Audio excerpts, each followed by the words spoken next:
자, 안녕하십니까. 가공샐러드입니다. 교육 심리까지 잘 따라오고 계시죠?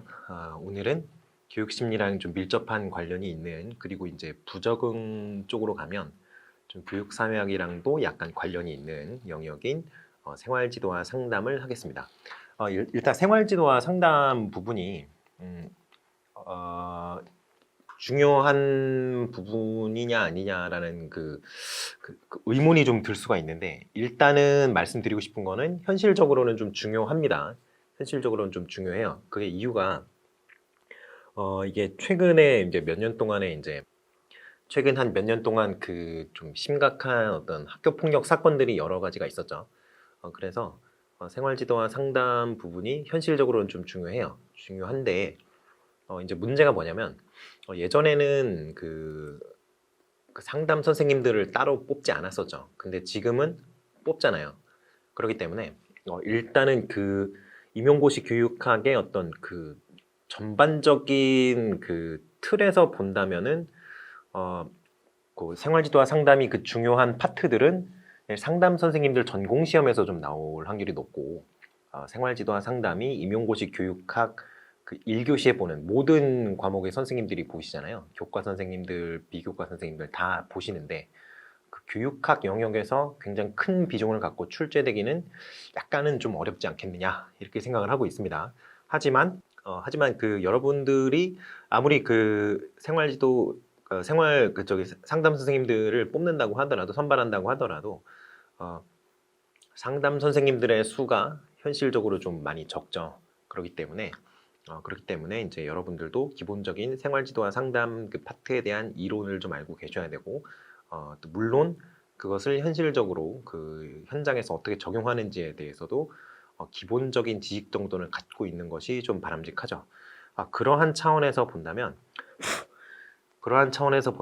여러분들한테도 어느 기본적인 지식 정도는 물어볼 수 있지 않겠느냐라는 생각을 합니다. 그래서 이 파트에 대해서는 여러분들이 심화된 내용까지 아실 필요는 없겠으나 기본적인 내용은 아시고 넘어가는 것이 좀 안전하겠다, 이렇게 말씀을 드릴 수 있을 것 같아요. 자, 그러한 차원에서 이제 생활지도와 상담 파트를 접근할 테니까요. 좀 심화된 내용은 상담 선생님들도 이제 강의를 보고 계시죠. 상담 선생님들 같은 경우는 심화된 내용은 전공에서 좀 공부를 하시고, 우리는 좀 일반적인 내용들, 그리고 기본적인 내용들 위주로 좀 이렇게 커버를 하면서 지나가도록 하겠습니다. 물론 이제 좀 중요한 내용들이, 그나마 그 중에 좀 중요한 내용들이라든가 좀 이해하기 어려운 내용들이라든가 이런 내용들이 있으면 그 부분에 대해서는 약간 더 깊이 있게 다룰 수도 있을 것 같습니다. 하지만 우리가 기본적으로 생활지도와 상담 파트를 대하는 어떤 그 마인드는 기본적인 내용에서 크게 벗어나지 않는 것으로, 그런 식으로 이제 잡으시면 되겠어요. 자, 그러면 이제 여러분들이 이제 생활지도와 상담이라는 파트가 이렇게 있잖아요. 그러면 그 크게 여러분들이 한번 그 목차를 좀 살펴보시면서 어떻게 구조화되어 있는지, 그 영역 전체가 어떻게 구조화되어 있는지 좀 보셔야 돼요. 일단은 생활지도와 상담 같은 경우에 생활지도가 파트가 하나 있고요. 상담 파트가 있겠죠. 그럼 생활지도와 상담으로 크게 두 파트로 나뉘는데, 사실은 생활지도의 어떤 전체적인 그 맥락 속에 상담이 포함이 되죠. 그렇기 때문에 일단은 생활지도가 큰 파트라고 생각을 하시고, 생활지도의 어떤 전체적인 단계 속에서 상담이라는 파트가 좀 속해 있다, 이렇게 생각을 하셔야 되고요. 그러면 생활지도는 사실 별 내용이 없거든요. 그렇기 때문에 상담 쪽에 좀 여러분들이 좀 관심을 가지고 계셔야 되는데, 어떤 부분에 좀 관심을 가져야 될 것이냐. 자, 그렇다면 여러분들이 이제 부적응 쪽으로 좀 관심을 가지셔야 되겠다. 왜냐하면 부적응이라는 게 일반적으로 이제 그 주변에 있는 평균적인 다른 학생들, 우리가 이제 상담의 대상이 되는 사람들은 내담자라고 하잖아요. 상담을 받으러 오는 사람들, 상담을 해주는 사람을 상담자라고 하죠.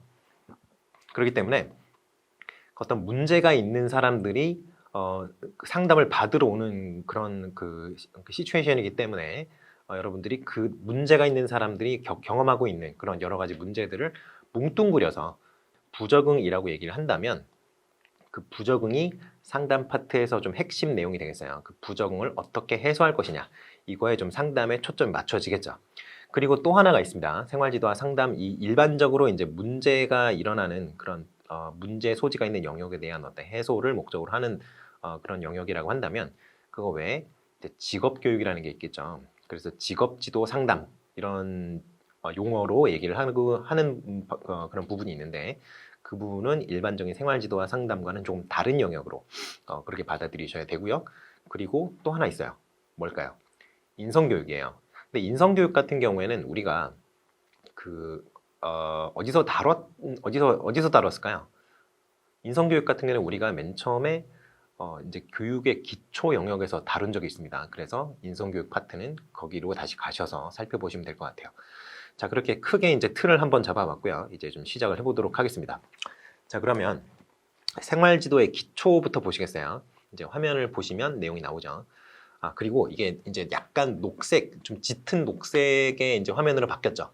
이게 실제 여러분들이 받아보실 그 책의 색깔입니다. 물론 이제 화면에 그 뭐 NTSF인가, 뭐 NTSC인가, 뭐 그거 그 색 재현율 있잖아요. 그거에 따라서 좀 달리 보일 수 있겠습니다만 이제 받아보시면 너무 진하지는 않은 그러나 약간은 짙은 그런 녹색의 계열로 이제 색깔이 처리가 되어 있어요. 훨씬 눈이 편하죠. 그 전에 분홍분홍한 것도 뭐 나쁘지는 않았습니다만 눈에 띄는 걸로만 봐서는 하지만 좀 눈이 아프긴 했죠, 그게. 근데 실제 책은 이 색깔이에요. 그러니까 이걸 좀 갖고 해보겠습니다. 자, 그럼 생활지도를 한번 볼까요? 생활지도의 개념부터 보시죠. 생활지도는 개인으로 하여금 자신과 주변 세계에 대한 이해를 바탕으로, 그러니까 개인이 일단은 그 개인을 둘러싸고 있는 주변 세계뿐만이 아니라 본인 자신도 이해를 하고 있어야 된다는 얘기죠. 그런 이해를 하고 있으면 그 이해를 기반으로 해서, 그 이해를 바탕으로 해서 어떤 자율적인 문제 해결 능력을 상승시킬 수 있도록, 그 문제 해결 능력을 배양할 수 있도록 도와주는 활동이 생활 지도라고 할 수 있겠어요. 자, 그래서 생활 지도의 성격이 어떻게 되느냐, 생활 지도는 어떤 성격을 갖고 있느냐. 자, 그렇다면 이렇게 볼 수 있을 것 같습니다. 일반적으로 모든 사람을 대상으로 합니다. 모든 아동을 대상으로 해요. 이런 모든 아동을 대상으로 한다는 것은 문제가 없는 사람도 생활지도의 대상이 된다는 얘기예요. 아시겠죠? 생활지도 같은 경우에는 어떤 그 아동의 생활에 대한 전반적인 가이드라인을 제공하는 활동과 비슷하다고 생각하시면 돼요. 그러다 보니까 정보를 제공하는 그런 기능이 있고요. 그리고 예방적인 기능도 합니다. 왜, 어떤 측면에서 예방적인가요? 문제를 일으킬 만한 또는 문제에 어떤 직면하게 될 만한 그런 상황들에 대해서 미리미리 알고 회피할 수 있도록 그렇게 가이드를 제공하는 그런 기능도 하고요. 그리고 조력적인 기능을 하죠. 왜냐하면 문제 해결 능력을 키울 수 있도록 도와주는 활동이라 그랬잖아요. 그렇기 때문에 조력적인 어떤 특성이 나타나요. 아시겠죠? 자, 그래서 아동의 성장을 촉진하는 적극적이며 종합적인 활동이다. 이렇게 정의를 할 수 있을 것 같아요. 그럼 목표가 뭐냐? 목표는 이제 전인적 발달, 뭐 잠재력 개발, 환경 정력 신장, 다양한 경험의 통합 이렇게 되어 있는데요. 여기서 그 전인적인 발달이라는 게 그 우리가 이제 흔히 이제 전인 발달 뭐 이렇게 전인 교육할 때 그 전인이랑 약간 다르죠. 그래서 여기서는 좀 독립적이고 자율적이며 뭐 책임감 있는 성숙한 성인으로의 성장이라고 해서 그 학습 능력 또는 학업 능력에 대한 초점보다는 개인의 인성이라든가 개인의 일반적인 그 생활이라든가 이런 데에 조금 더 초점이 맞춰져 있다고 생각하시면 되겠어요. 자, 그래서 생활지도의 영역, 이게 활동인데요. 생활지도가 어떤 활동을 하느냐. 이게 1번, 2번, 3번, 4번, 5번 이게 단계로 이루어져 있습니다. 이게 그 생활도의 그 영역이라고도 할 수 있고요. 자, 일단은 첫 번째 단계가 학생 조사 활동이에요. 이게 학생 이해 활동이라고도 하고요. 이게 기초 자료를 수집하는 단계죠. 기초 자료를 수집하고 나서 두 번째 단계가 정보 제공 활동입니다. 이게 학생에게 내담자에게 사실 뭐 생활지도에서 내담자라고까지 봐야 되느냐 약간 뭐 어폐는 있을 수 있습니다만 내담자라고 합시다. 자, 내담자에게 그 자신이 상담자인 교사가 파악한 어떤 학생의 여러 가지 정보들을 좀 제공하는 그러한 활동이 단계가 정보 제공 활동이 되겠어요. 그래서 여러 가지 이제 자신이 분석한 정보나 자료를 이렇게 제공함으로써 아이가 자신의 어떤 객관적인 위치라든가 이런 것에 대해서 좀 판단을 할 수 있도록 도와주는 활동이 이제 정보 제공 활동이 되겠죠. 그래서 교육 정보라든가 직업 정보, 개인적인 정보나 사회적인 정보 이런 것들이 이제 정보 제공 활동의 대상이 될 수 있어요. 세 번째가 상담 활동인데요. 이 상담 활동이 생활지도의 가장 중요한 활동이 되겠죠. 문제가 있든 없든 사실 상담이 이루어질 수는 있겠는데요. 왜 그러냐면 사람이 문제가 없는 사람은 없을 수 없죠. 있을 수가 없죠. 문제가 없는 사람은 없어요. 누구나 다 문제를 가지고 있죠. 그게 표면화 되었느냐, 표면화되지 않았느냐 이 차이가 있을 뿐이죠. 그래서 아무튼 이 상담 활동이 생활지도의 어떤 전반적으로 가장 중요한 내용이 되겠다. 그런 활동이 되겠다. 이렇게 생각할 수 있고요. 상담 활동에 대한 거는 조금 나중에 좀 보고 넘어가겠어요. 뒤에 또 나오니까요. 자, 정치 활동이라는 거 나오는데요. 이게 정치가 우리 폴리틱스 할 때 정치가 이런 거 할 때 그 정치가 아니고요.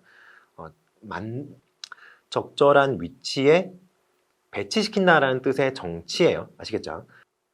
그래서 정치 활동 같은 경우에는 그냥 우리가 이제 학교에서 우열반 편성을 한다든가 뭐 이런 거 있잖아요. 그것도 정치 활동의 일부가 될 수 있고요.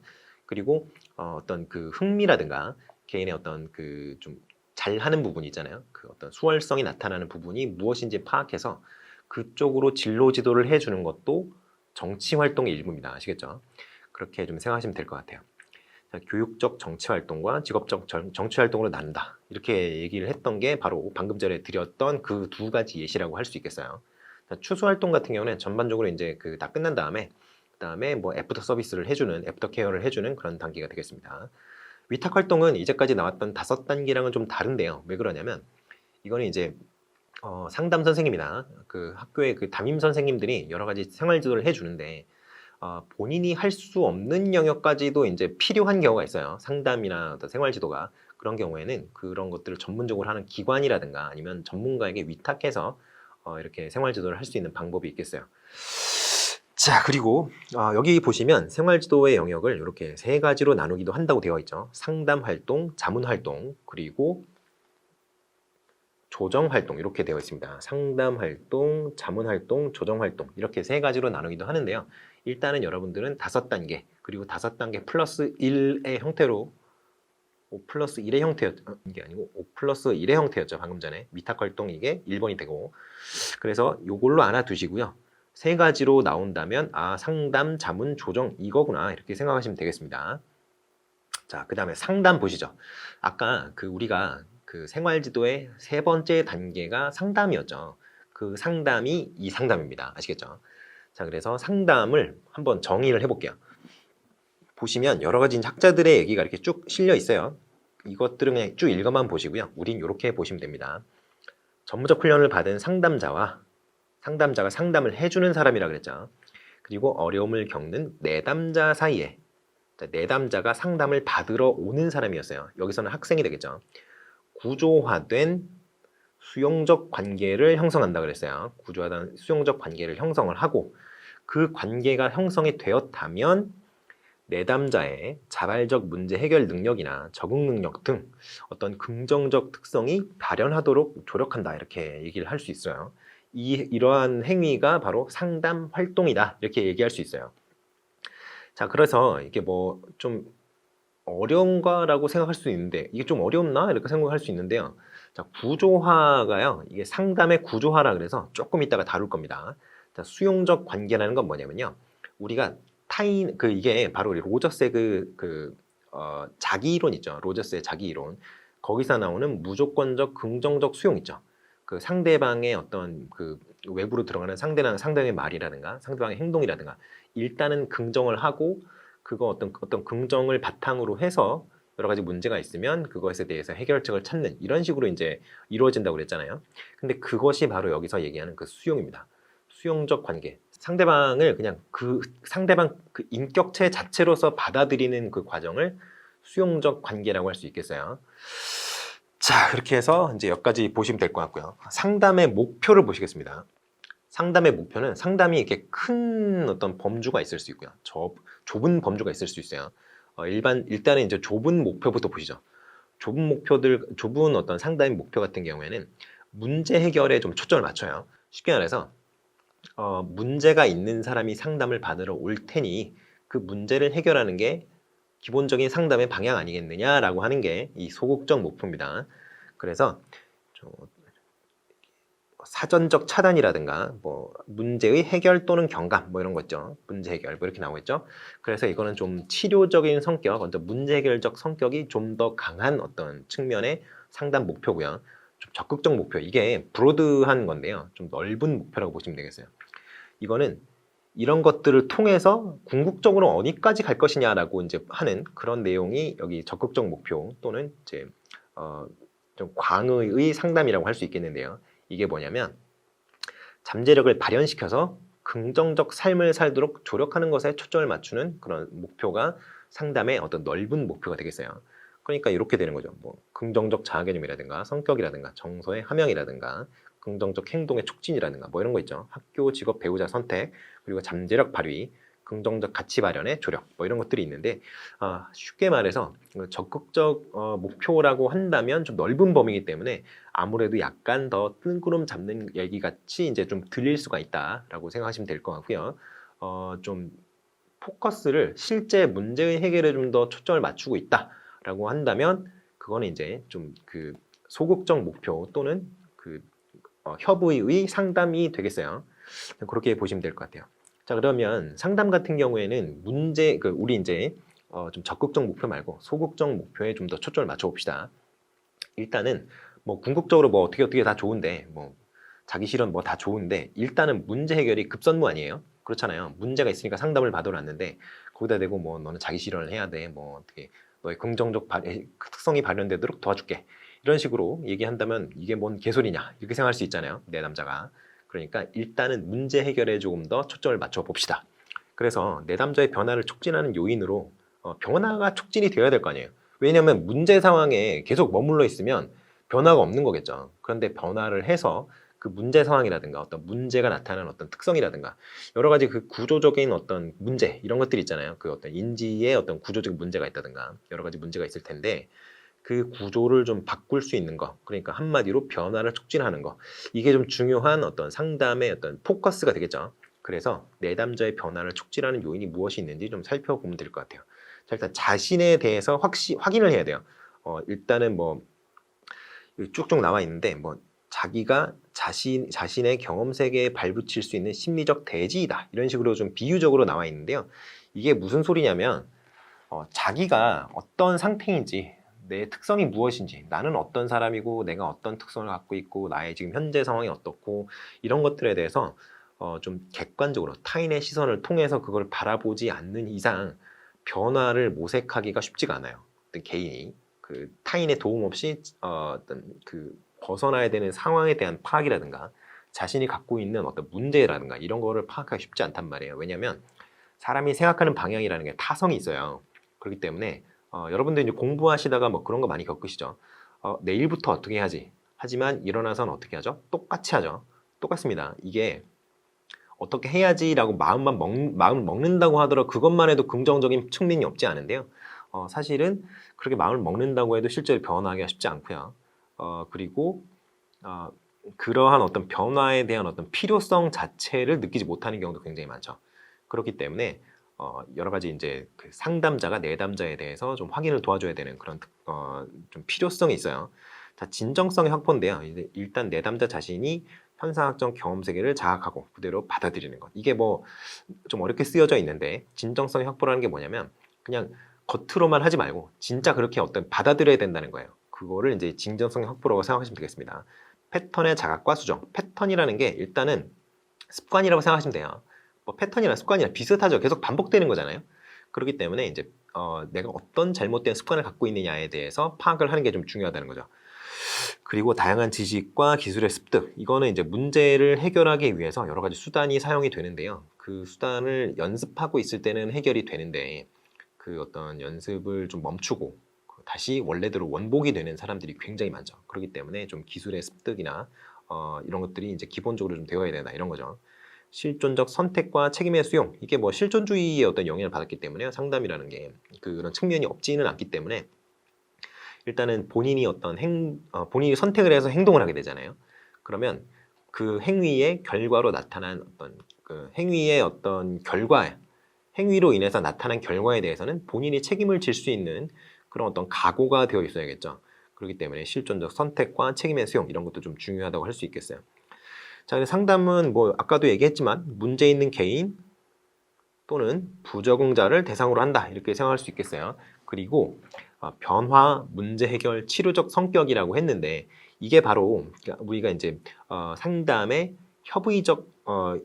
협의의 상담의 이런 것에 좀 더 초점을 맞춘다고 생각을 하시면 되겠습니다. 핵심 원리가 공감이라든가 존중이라든가 진실성, 아까 방금 전 다 얘기한 것들이죠. 이게 왜 나오냐면 일단 상담은 로저스의 자기 이론을 바탕으로 해서 이제 좀 진행이 되는 거라고 생각하시면 되겠어요. 물론 개별적인 상담 이론들이 로저스의 자기 이론과는 좀 많이 다른 측면들이 있습니다. 그런데 그 밑바탕에는 이러이러한 어떤 그 상담자로서의 어떤 그 치료자로서의 어떤 그 철학 같은 것들이 좀 깔려 있는 것이 기본이다라고 생각하시면 되겠어요. 그래서 이 공감이라든가 존중이라든가 진실성이라든가 이런 것들은 여러분이 기본적으로 어떤 상담 이론이든 기본적으로 깔고 간다고 생각하시면 되겠어요. 물론 이게 이론에서 굉장히 중요하다라고 강조를 하느냐 안 하느냐의 차이는 있을 수 있어요. 하지만 일단 핵심 원리가 이런 것들이다. 이런 측면에서는 좀 여러분이 로저스의 자기 이론을 이제 밑에 메타 이론처럼 깔고 간다는 거 꼭 기억을 해주셔야 되겠습니다. 그래서 일반적으로 상담 같은 경우에는 일단 3단계로 크게 나뉘어요. 그래서 아까 이제 제가 상담의 활동이라고 하면서 5단계 얘기를 했었죠. 5+1로. 근데 그거를 이제 초기 단계냐, 중기 단계냐, 아니면 종결 단계냐 이렇게 3단계로 나눌 수가 있습니다. 초기 단계 같은 경우는 상담 관계를 형성하고요. 내담자의 이해와 평가, 상담의 구조화, 목표 설정 이런 것들을 진행을 하는데 여기서 상담의 구조화가 좀 중요해요. 이거는 이제 오리엔테이션이라고 생각을 하면 되겠어요. 근데 조금 이따가 자세하게 얘기를 하겠지만 여기서는 이제 상담자와 내담자가 좀 약속을 하는 관계입니다. 그 단계입니다. 그래서 이제 우리는 어떤 관계에서 서로를 만날 것인지 그리고 언제 올 것인지 연락이 힘들다면 어디로 연락을 하면 되는지 이런 것들 있잖아요. 좀 그 절차적인 것들 있죠. 그리고 이제 뭐 상담 절차에 대한 안내라든가 여러 가지가 이루어져요. 중기 단계가 이제 실제 상담이 이루어지는 단계죠. 초기 단계가 종결되지 않으면 중기 단계로 넘어갈 수가 없어요. 중기 단계가 종결되지 않으면 종결 단계로 또 넘어갈 수가 없고요. 그러니까 요 단계들은 순차적으로 이루어진다고 생각하시면 되겠어요. 중기 단계 같은 경우는 상담의 핵심 단계예요. 그래서 어떠한 목표에 도달할 것인지를 일단 먼저 정했으니까 초기 단계에서 그 목표에 도달하기 위해서 여러 가지 방법을 시도해 보는 그 단계가 바로 이 중기 단계입니다. 자, 종결 단계 같은 경우에는 상담의 성과에 대해서 평가하고요. 문제 해결력을 다진다 이렇게 되어 있는데 이게 뭐냐면 상담을 중기 단계에서 여러 가지 기법을 사용을 해봤을 거 아니에요. 근데 그러면 그 기법이 어느 정도 효과가 있었는지를 평가를 할 수 있겠죠. 그러니까 좀 효과가 좋았던 그런 기법들을 좀 사용을 한다든가 그리고 그 사용의 횟수를 늘린다든가 아니면 그 효과가 없었던 그 어떤 치료 방법이라든가 상담 방법이라든가 이런 것들은 좀 사용의 빈도를 줄이거나 아니면 사용을 하지 않는다거나 이렇게 뭐 하는 여러 가지 추후적인 조치가 좀 있을 수 있고요. 그리고 만약에 일단 이 문제에 대해서는 해결을 했는데 또 다른 문제가 있을 수 있죠. 원래 상담 같은 경우에는 한 번에 한 문제 해결하는 게 기본이에요. 그렇기 때문에 여러 가지 문제를 동시에 해결하는 게 아니고 한 번에 한 문제 해결하는 게 기본 틀이기 때문에 한 문제를 해결을 했다면 그 다음 문제를 또 해결해야 되는 필요가 있는 경우 뭐 또 이제 또 상담을 또 약속을 잡을 수 있고요. 그렇게 하는 것들이 이제 종결 단계에서 진행이 되게 됩니다. 자, 상담의 구조화가 나왔어요. 상담의 구조화. 제가 상담의 구조화가 굉장히 중요하다 그랬죠. 이게 왜 그러냐면요. 현실적인 좀 이유를 좀 얘기를 해드릴게요. 자, 상담을 하러 가는 사람들이 굉장히 마음을 기댈 곳이 없는 사람들이 굉장히 많아요. 그렇기 때문에 상담을 받는 그 상황에서 상담을 해주는 사람이 상담자라 그랬고 상담을 받으러 오는 사람이 내담자라 그랬어요. 지금부터 이제 상담자, 내담자 그 용어를 그냥 계속 쓰겠습니다. 자, 그리고 내담자 같은 경우에는 마음을 기댈 곳이 없는 사람들이 굉장히 많습니다. 이게 나이가 많든 적든 똑같아요. 아이들이라고 해서 뭐 누가 뭐 의지할 수 있는 데가 100% 있다고 장담할 수가 없죠. 왜냐면 부모님이 안 계신 아이들도 있고요. 편모 또는 편부 가정에 있는 아이들도 있고요. 그리고 가정 자체에는 문제가 없으나 뭐 여러 가지 뭐 그 교우 관계라든가 이런 것 때문에 어떤 마음의 안식처를 찾지 못하고 방황하는 그런 어린 양 같은 아이들이 있죠. 그렇기 때문에 굉장히 심적으로 힘든 상태에서 상담을 받으러 오는데 그렇기 때문에 좀 상담자가 그 상담이 어떻게 기본적으로 어떤 전제를 하고 이루어진다 그랬죠? 로저스의 자기 이론에 그 로저스의 그 인지주의 상담 이론의 기본 상담 이론이 기본적으로 깔려 있다 그랬어요. 무조건적 긍정적 수용을 해준단 말이에요. 그러면 내가 마음이 기댈 데가 없는데 굉장히 이제 의존적인 어떤 심리적 관계가 형성될 수가 있습니다. 이게 굉장히 위험한 거예요. 왜냐하면 상담이라는 게 어떤 목적 달성을 위한 행위이기 때문에 목적 달성이 되었다면 그 상담 관계가 종료가 되어야 건강한 상담이에요. 근데 그게 질질 늘어지는 경우에 이게 이제 상담을 이제 많이 안 해보신 이제 초보 상담 선생님들이 좀 이런 어려움을 많이 겪으시는데 이론적으로는 많이 배웠어요. 전공이 그거니까. 그런데 실제로는 그게 쉽지가 않은 거죠. 왜냐하면 그 아이들이 굉장히 아픈 아이들이잖아요. 심리적으로. 그러다 보니까 그 동정심이라든가 여러 가지가 생겨요. 그러다 보면 일단 상담을 어느 정도까지 할 것인지 약속을 했음에도 불구하고 그 약속을 제대로 지키지를 못해요. 그래서 이런 상담 관련 정보 이런 것들 그리고 뭐 상담 관계에 대한 설명 이런 걸 해줬음에도 그걸 못 끊는단 말이죠. 그렇기 때문에 상담의 구조화가 명확하게 이루어지고 실제로 그게 실현이 되어야 돼요. 그런 측면에서 굉장히 중요합니다. 여러분들이 나중에 상담을 하시다가 아이가 나에게 너무 정서적으로 어태치되어 있다 이렇게 느끼신다면 그 상담 관계를 좀 정리를 하실 필요가 있어요. 좀 냉정하지만 현실적으로 필요합니다.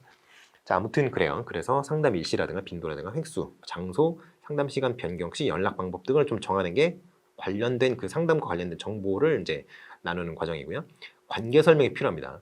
너와 나의 어떤 연결고리 이런 거 하지 말고요. 나와 너의 어떤 역할이 무엇인지, 상담자와 내담자 역할이 무엇인지 정해야 되고요. 그리고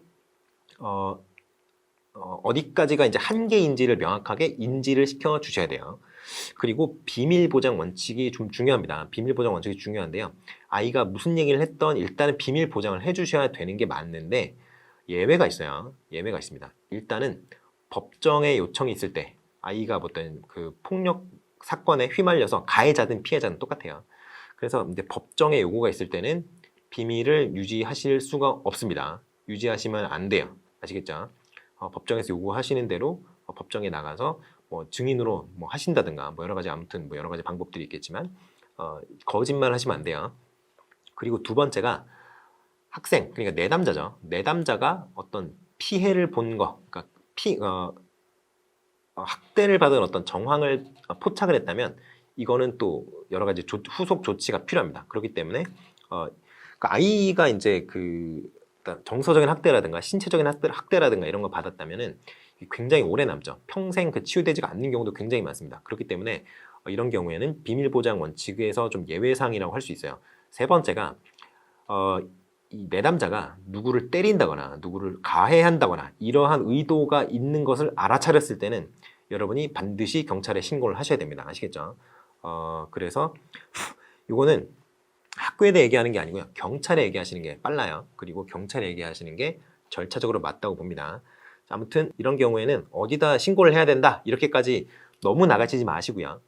비밀 보장 원칙에 예외사항이 있는데 이렇게 쓰시면 돼요. 쓰실 때 단 비밀 보장에 예외사항이 있다면 법정에 요구가 있거나 내담자가 가해를 받은 내담자가 가해자인 상황 또는 내담자가 피해자인 상황이 포착이 되었을 때 그런 경우에는 비밀 보장 원칙에 예외가 된다. 이렇게까지만 딱 쓰시면 돼요. 경찰에 신고를 해야 되느니 아니면 검찰에 신고를 해야 되느니 이렇게 너무 프랙티컬한 얘기까지 가면은 아닌데? 라고 얘기할 수 있거든요. 사람에 따라서는.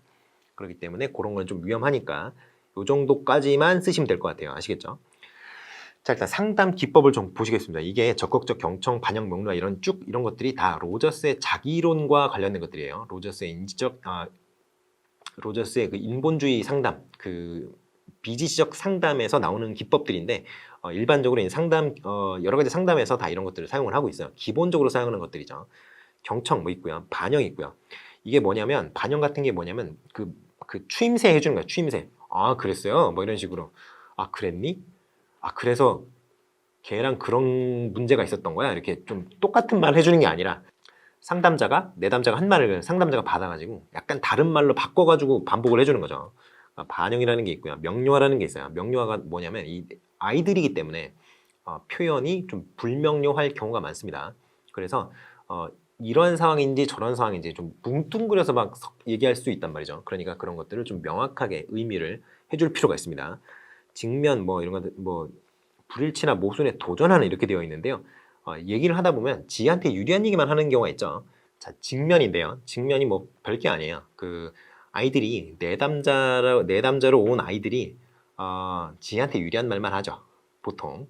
그렇기 때문에 이게 저 안에 이제 변호사라든가 이런 사람들이 있는데 다 그 얘기합니다. 변호사들도 이제 그 상담을 받으러 오잖아요. 그 의뢰인이. 그러면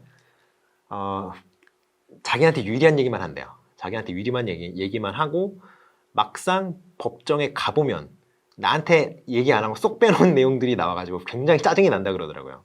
근데 그 의뢰인도 아는 거죠. 의뢰인도 아는 거예요. 내가 그런 얘기를 했다가는 내가 불리하겠다.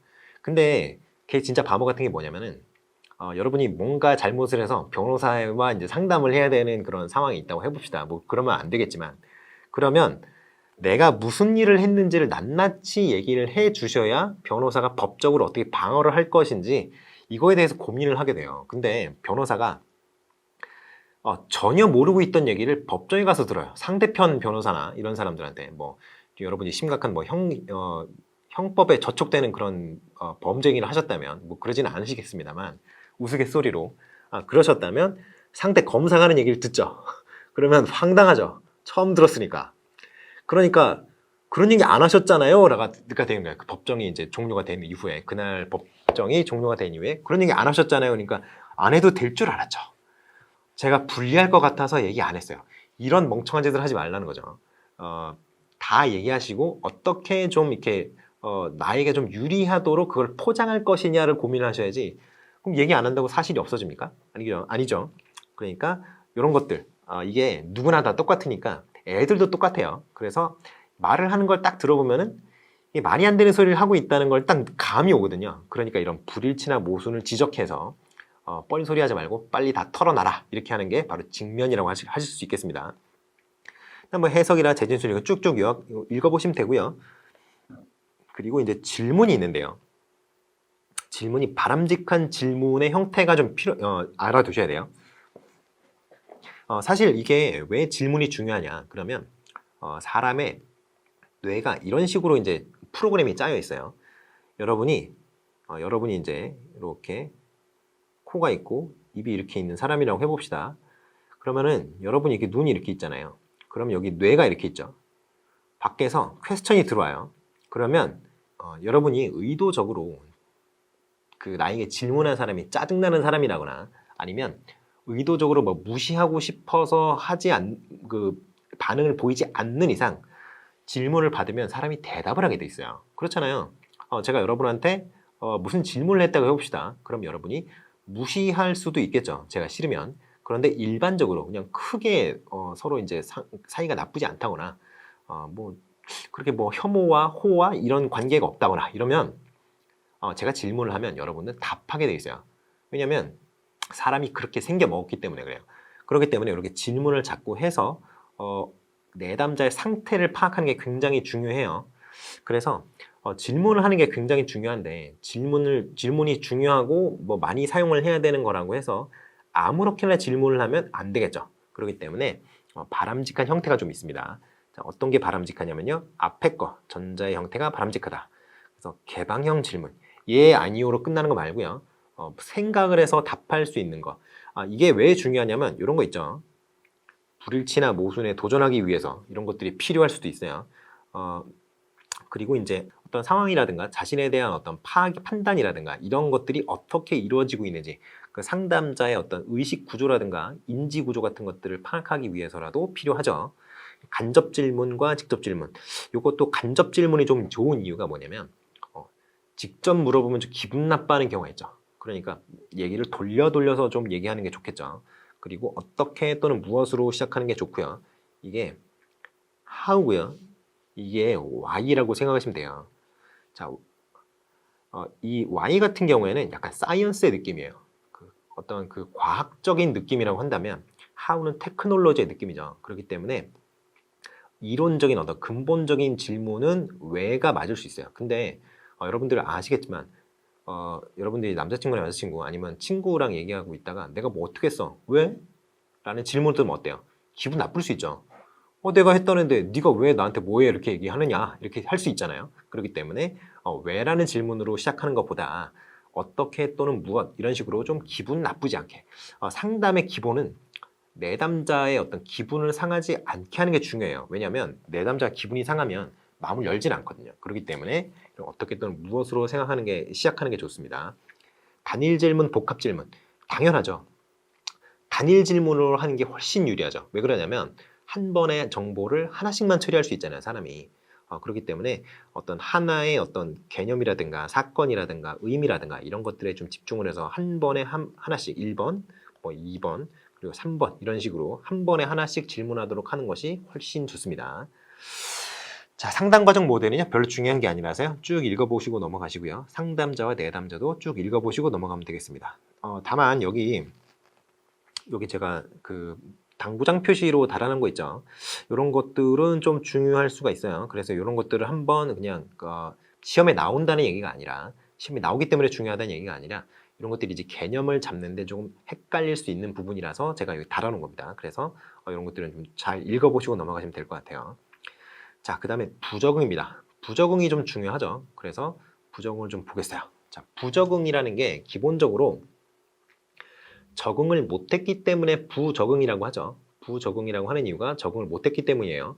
그러면 어떤 것에 적응을 못했을까요? 사람이 이렇게 있으면 사람 혼자 사는 게 아니죠. 자, 사람을 둘러싸고 있는 이렇게 환경이 있습니다. 이 환경에는 어떤 게 들어가죠? 사물도 들어가고요. 지형지물도 들어가고요. 기후도 들어가고 여러 가지가 들어가는데 가장 중요한 게 사람과의 관계죠. 그렇기 때문에 다른 사람과 내가 속해 있는 이 소사이어티 내의 다른 구성원과 어떤 그 대면 관계 또는 인간적인 관계 이런 것들에서 적응을 제대로 못한다면 바로 상담에서 가장 중요시 여기는 그런 형태의 부적응이 나타날 수 있다고 생각하시면 되겠어요. 자, 그래서 일단은 부적응 같은 것이 이제 대체로 인간관계에서의 부적응을 얘기하는 경우가 많습니다. 자, 그러면 욕구부터 보시는 이유가 뭐냐면요. 부적응이 나타나는 이유가 욕구의 달성에 실패했을 때도 부적응이 나타날 수 있기 때문에 그래요. 자, 그럼 욕구부터 보실게요. 자, 욕구와 욕구 좌절. 욕구의 개념 같은 경우는 뭐 뻔하죠. 욕구 니드잖아요. 니드나 뭐 드라이브, 추동 뭐 이렇게 얘기하는데요. 유기체의 내적 평형 상태가 무너졌을 때 발생하는 현상이다. 뭐냐면 이게 쉽게 얘기를 한다면 이렇게 생각할 수 있을 것 같아요. 어렵게 설명하는 건지. 아무튼 여러분이 욕구가 있다고 해봐요. 뭘 하고 싶어요, 여러분이. 내가 이걸 하고 싶어요. 그러면 하고 싶은 거니까 지금 하고 있어요, 하고 있지 않아요? 하고 있지 않은 거죠. 여러분이 예를 들어서 제가 요즘에 굉장히 맥북 프로 M1 맥스 굉장히 사고 싶은데요. 이거 너무 비싸죠. 64기가 램 달려있는 거 있잖아요. 650만 원 줘야 돼요. 그리고 이게 최고 사양도 아닙니다.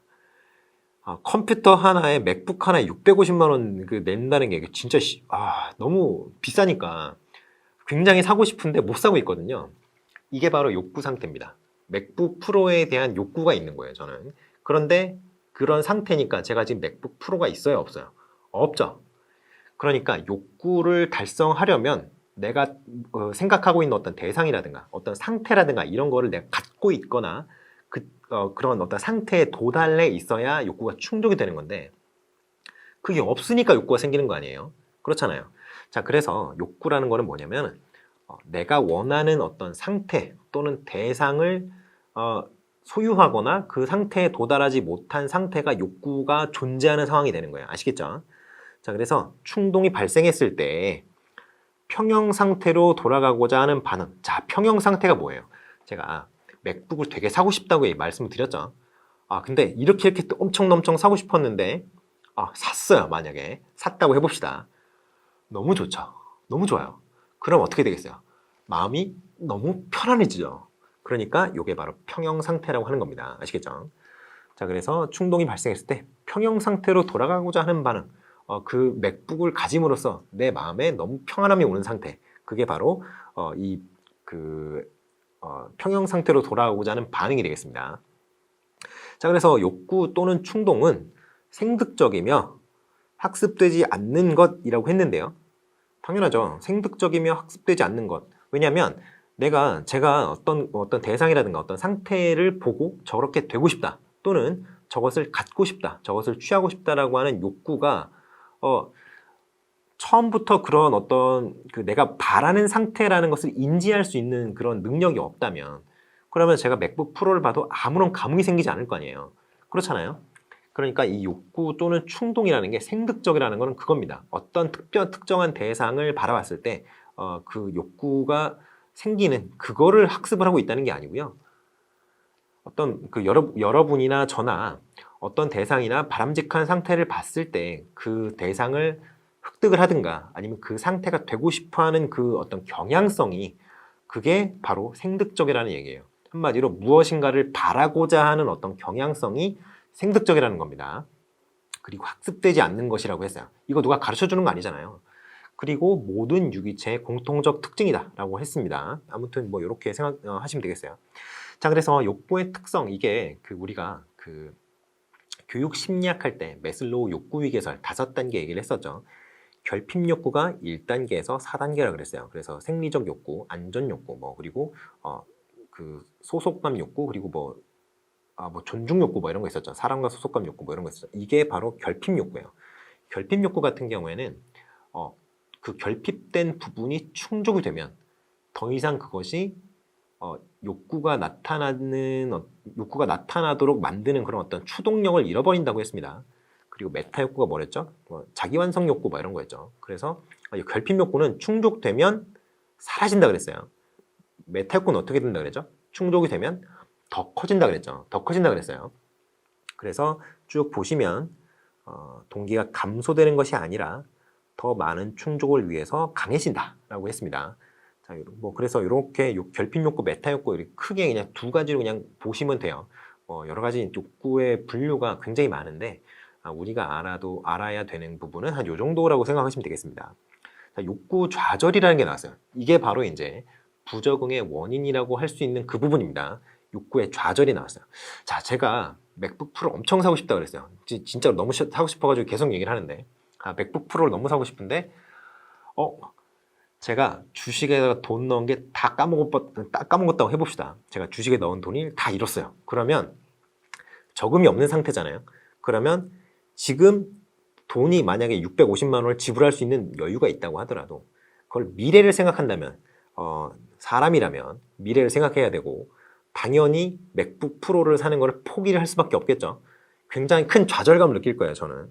그러니까 이게 외적 방해 요인 또는 내적 또는 외적 방해 요인이라고 하는 건데요.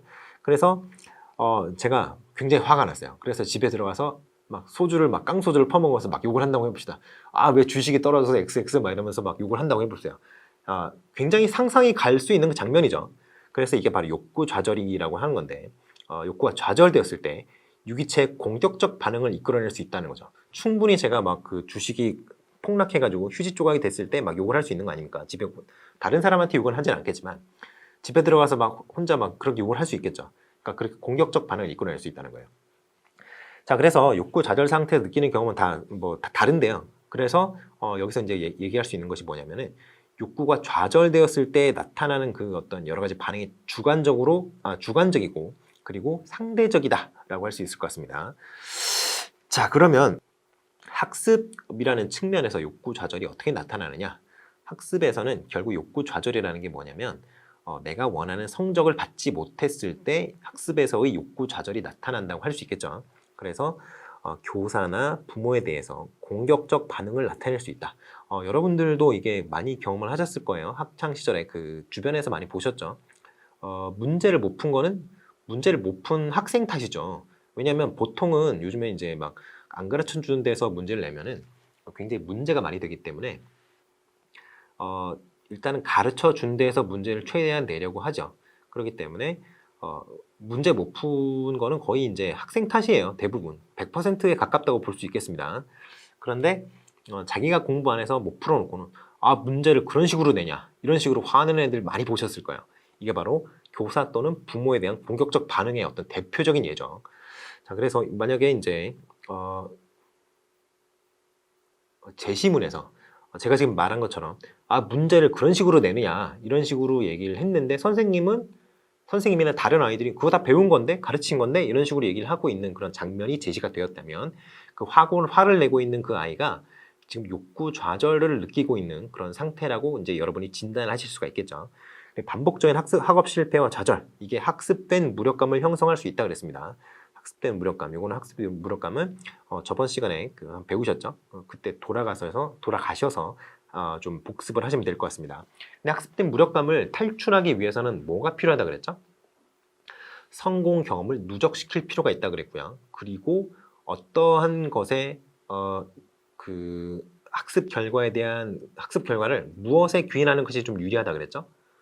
노력이라 그랬죠. 노력인데 어떤 노력이라 그랬죠? 조금 더 자세하게 얘기를 하면 그렇죠. 평소의 노력이 아니라 좀 이렇게 일시적인 노력에 귀인을 하는 것이 좀 더 유리하다고 했습니다.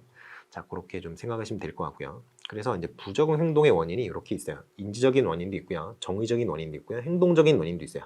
자, 그래서 이런 거는 그냥 쭉 보시면 될 것 같고요. 부적응 행동을 이제 이해를 좀 해봅시다. 부적응 행동을 좀 이해를 해봐야 되는데 여러 가지 이론을 이제 같이 다루면서 각각의 이론에서 부적응 행동의 원인이 무엇이라고 생각을 하는지, 그리고 부적응 행동을 좀 치료를 하려면 없애려면 어떻게 이제 해야 되는지에 대해서 이제 그 주장을 한 게 있을 거 아니에요. 그래서 어떻게 치료를 해야 된다라고 주장을 하고 있는지를 한번 살펴봅시다. 자, 일단은 정신분석 상담이에요. 정신분석학 뭐 아시죠? 프로이트가 했던 그거예요.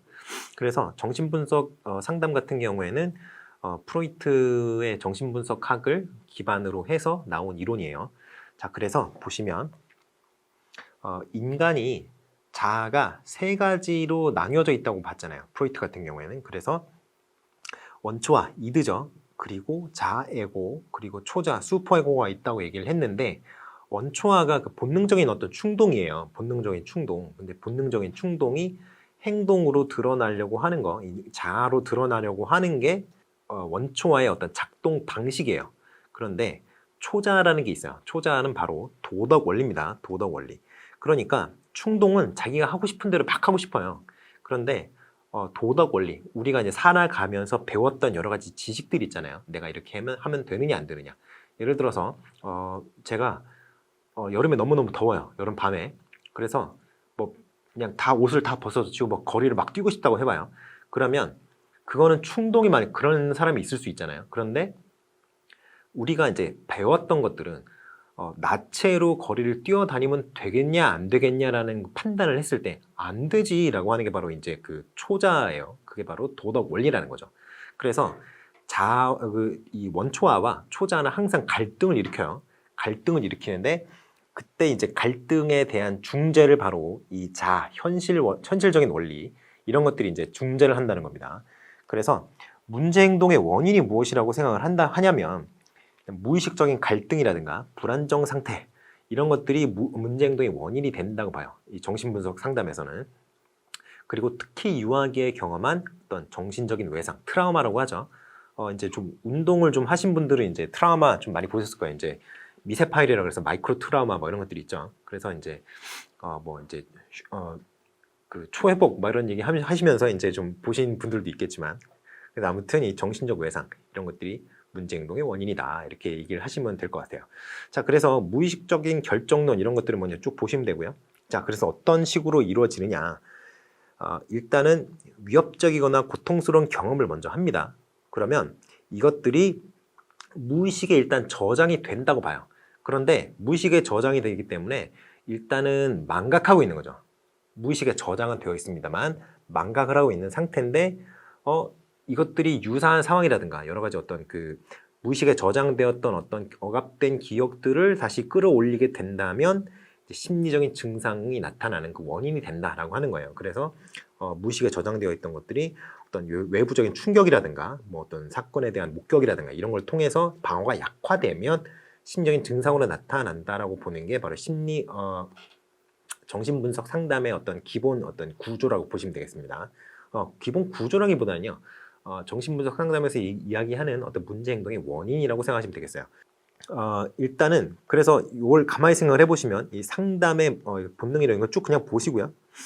그리고 상담의 목적이 있을 거 아니에요. 그러면 정신분석 상담에서는 그러면 무엇을 하고 싶어 하느냐라는 거죠. 상담의 목적이 뭐예요? 그러면 이 무의식 세계에 이제 저장되어 있는 그 어떤 기억들 있잖아요. 이런 것들을 의식화를 해요. 의식화. 이게 지금 숨어 있잖아요. 숨어 있으니까 치료가 안 된다는 거예요. 그래서 그것을 의식화하는 작업을 합니다. 의식화를 해서 그것들을 드러낸 다음에 그것들의 어떤 성격 구조의 어떤 재구성이라든가 그리고 이제 자아 기능을 좀 강화시킨다든가 이러한 방법을 통해서 이 무의식에 저장되어 있는 여러 가지 그 문제를 발생시킬 수 있는 그러한 어떤 의식 구조 이런 것들을 좀 변형시키고자 하는 게 정신분석 상담의 기본 틀이에요. 아시겠죠? 이게 의식 구조가 변형이 된다면 지금 의식 구조에 뭔가 문제가 있는 상태인데 그 문제를 일으키는 의식 구조가 변형이 된다면 그러한 의식 구조였기 때문에 문제가 발생했던 것인데 그런 의식 구조가 아니게 되니까 그렇게 되니까 더 이상 문제가 발생하지 않을 것이다 라는 어떤 전제를 깔고 이렇게 접근을 하는 것이죠.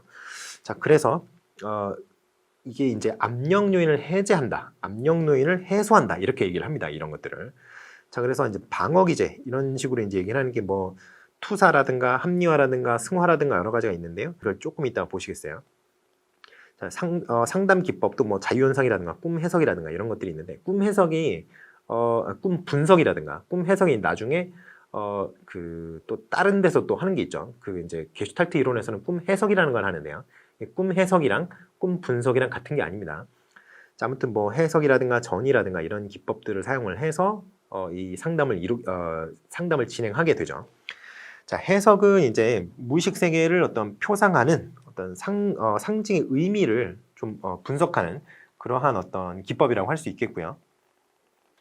그리고 이제 전이는 일단 성장 과정에서 그 아이가 이제 경험하는 트라우마가 정신적 외상, 트라우마가 문제 행동의 원인이 된다고 했잖아요. 그래서 그때 이제 그 제대로 형성하지 못했던 아니면 뭐 좀 잘못 형성되었던 그런 중요한 어떤 인물과의 어떤 감정이라든가 이런 것들이 있잖아요. 그런 것들을 상담자와의 관계에서 내담자가 상담자의 관계에서 그거를 재정의하게 하는 방법이죠.